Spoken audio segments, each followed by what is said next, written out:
Sejam muito bem-vindos ao nosso podcast. Esse é o primeiro episódio da Agregar. E antes de começar o episódio, eu quero falar um pouquinho para vocês o porquê que eu e a Elisa, a gente decidiu investir nesse tipo de conteúdo. A gente sente a necessidade de compartilhar as nossas vivências, o nosso conhecimento. A gente sente também que é uma necessidade das empresas entenderem um pouquinho melhor o porquê que muitas vezes a gente investe nas pessoas e não tem resultado, por que é difícil dar um feedback, enfim. A gente quer trazer um pouquinho para vocês, um pouco do nosso dia a dia, né, enquanto consultoras de empresas, e como é que a gente pode contribuir aí para que todo mundo possa ter resultados melhores, né, Elisa? Isso aí.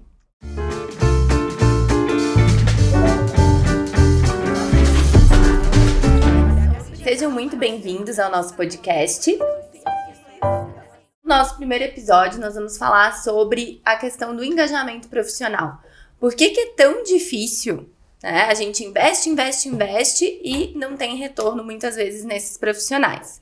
A gente trouxe também uma pesquisa, né? A Gallup mostra que a gente teve uma perda significativa de engajamento dos profissionais nos últimos anos. A insatisfação, ela é recorrente. O que você me diz sobre isso, Elisa? Pois então, acho que uma grande falha, né, das empresas é acabar entendendo que o investimento nas pessoas, ele deve ser da mesma maneira, né? Então, quando a gente fala de motivação, trabalhos motivacionais, apenas são ferramentas, né, para trabalhar gatilhos de automotivação.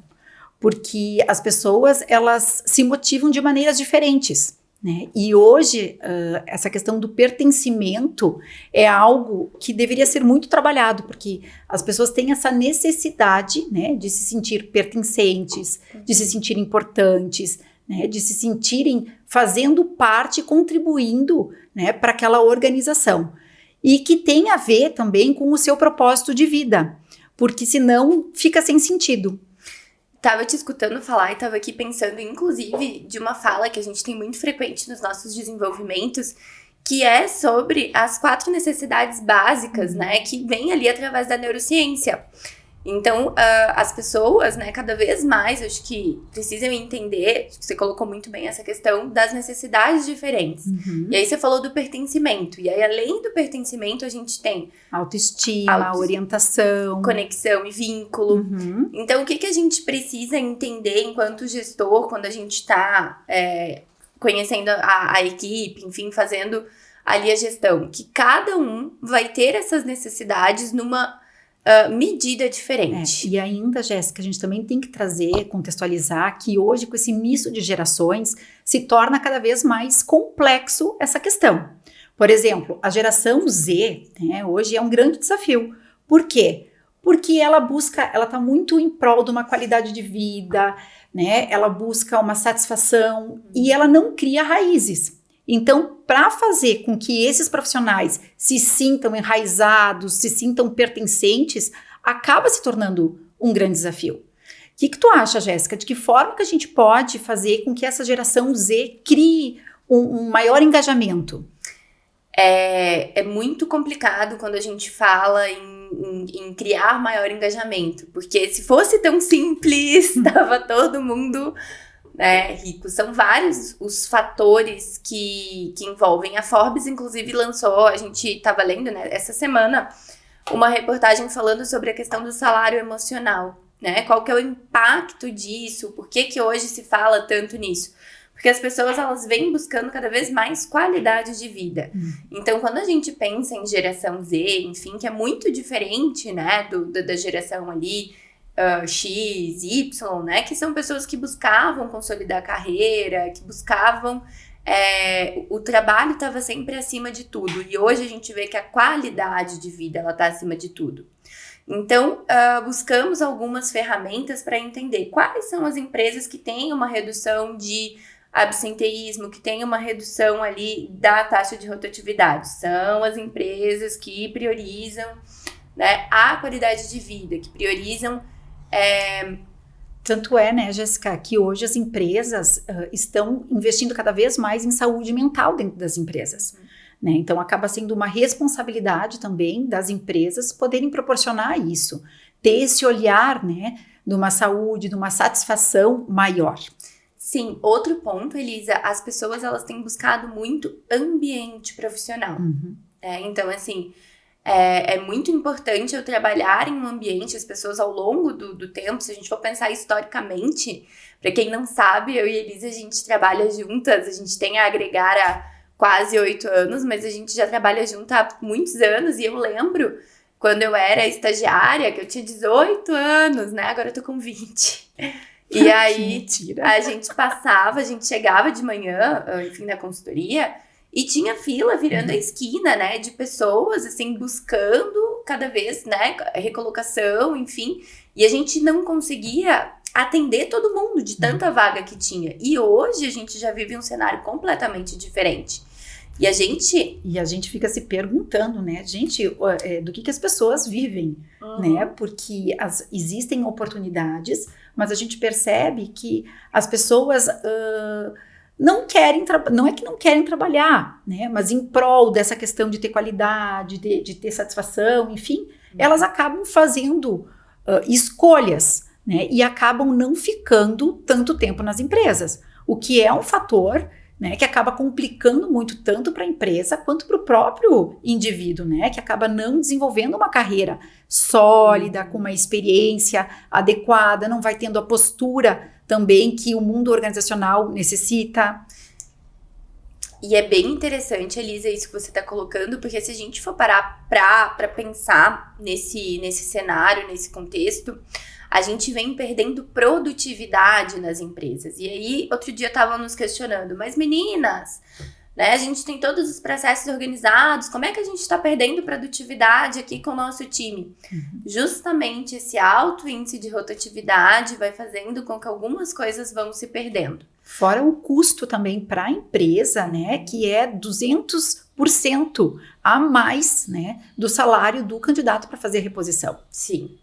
E aí, tá, beleza. Então, a gente já entendeu que que é esse o cenário. E aí, as pessoas que estão nos assistindo, eles querem respostas, soluções. Então, o que eu posso fazer diante deste cenário? E aí, pessoal, qual é o cenário? Né? Pessoas cada vez mais voltadas para a satisfação pessoal, pessoas que estão buscando cada vez mais as suas realizações ao invés das realizações da empresa, né? E que a carreira não é mais o ponto-chave. Como é que eu lido com isso? Olha, eu penso 2 caminhos, tem vários, né? A gente pode ampliar muito essa percepção. Uma é através da liderança. Né? Então, assim, o líder, né, tendo essa postura de exemplo, essa empatia, né, podendo realmente entender o funcionamento de cada um, fazendo conexões e vínculos mais emocionais, né, com esses funcionários, ele pode, sem a menor dúvida, ter como resultado uma produtividade maior. Elisa, olha só, tô te escutando e fiquei pensando uma coisa. Quando a gente fala em vínculo, né, criar vínculo com o funcionário, eu vejo que muitas vezes ali, né, nos nossos clientes, enfim, com amigos, conversando, que às vezes as pessoas, elas confundem, né, o criar vínculo com fazer amizade. Né, e aí o líder, ele não consegue identificar muito bem essa postura e aí ele fica, putz, tô fazendo certo ou não tô? Então, existem limites, né? E eu acho que isso é importante com que o líder deixe bem claro, né? Mas na medida que esse líder realmente consegue olhar e entender como que esse funcionário tá, se ele tá passando por alguma situação, né? E de uma certa forma poder auxiliar através da empresa, né? Poder direcionar, poder reconhecer, dar feedbacks, né? Tudo isso faz com que esse funcionário se sinta importante para a empresa, se sinta importante, se sinta visto por esse líder, né? E não simplesmente como um robô. Hoje, né, Jéssica, a gente fala muito dessa patologia do século XXI, que é a normose, né? O que é essa normose, né? As pessoas acabam virando robôs, né, uma seguindo a outra, né, em prol daquilo que a mídia dita, né, e acaba perdendo o senso crítico, acaba tendo uma perda de identidade significativa, né, e as pessoas acabam vivendo num vazio existencial muito grande, né. porque realmente ser diferente hoje em dia não é fácil, porque aí também tu vai estar sujeito a estar às margens da sociedade, né? Então não é fácil realmente, é um grande desafio a gente viver nessa época que a gente está vivendo, né? Então poder o líder poder reconhecer, né, a individualidade de cada um e saber ter o manejo adequado, eu acho que é um caminho bem interessante. Então, você tá me dizendo, Elisa, que para eu poder engajar o meu time, né, eu preciso realmente olhar para cada um desses profissionais. Ótimo, muito bem. Mas aí a gente esbarra num segundo desafio que é o nosso dia a dia aí, né? Que é, eu não tenho tempo para olhar para os meus funcionários. E aí? E aí acontece, né, que os líderes, que a gestão precisa entender que isso faz parte e é um trabalho, porque o que a gente escuta, né? A gente atende no consultório também, né? Alguns gestores, e eles assim, mas Elisa, eu não consigo trabalhar, porque eu tenho que ficar resolvendo, né, problemas, né, dos funcionários e conversando, isso, aquilo. E o que eu acho que é importante? Eles entenderem, né, Jéssica, que esse é o trabalho deles também. Eles precisam ter uma agenda, uma organização, né, um tempo para fazer isso, para se dedicar a isso. Né, porque senão o resultado ele não vem. Então, olha só, gente, a gente tá conversando e eu vou fazendo aqui os top 5, né, das dicas que a gente tá trazendo para vocês, das estratégias, na verdade, de como que eu vou conseguir ter uma equipe mais engajada, entregando aquele um pouquinho a mais que muitas vezes a gente sente falta no nosso dia a dia. Então, eu preciso olhar para esses profissionais, eu preciso entender que faz parte do meu trabalho. E que isso é estratégico, né? Isso é estratégico. Isso vai trazer resultados para mim, vai trazer resultados para a empresa. Isso vai me dar uma segurança, né, mesmo que paliativa, de que eu estou no caminho certo. E outra, Jéssica, vamos pegar aqui o exemplo, né, onde eu fui tua gestora um dia, né? Eu tinha certeza absoluta que, independente, né, da situação, eu poderia contar contigo. Por quê? Porque tu tinha admiração, tu se sentia considerada, tu te sentia pertencente, e isso fazia com que tu desse aquele teu a mais, que muitas vezes, em determinados momentos, a gente precisa disso. Sempre. Então, saber estimular isso, gente, é estratégico, é fundamental. Na verdade, bem na verdade, quando a gente pensa assim, mas eu tô tentando motivar e não tô tendo resultado, é porque motivar não é possível. Eu não tenho essa capacidade de gerar motivação no outro. É mais ou menos a gente pensar assim, que nem uma terra, né? Se não for uma terra fértil, por mais que tu jogue ali a sementinha, não vai brotar, né? Então a gente tem que buscar uma terra boa, né? Poder plantar e poder cuidar para que cresça a sementinha. E quando a terra não é tão boa, a gente aduba. A gente dá um jeito de transformar ela. Porque muitas vezes, né, Elis, a gente vê, e por que foi pensado neste primeiro episódio trazer como tema? Porque essa é uma das principais queixas, né, das empresas, dos líderes, dos gestores.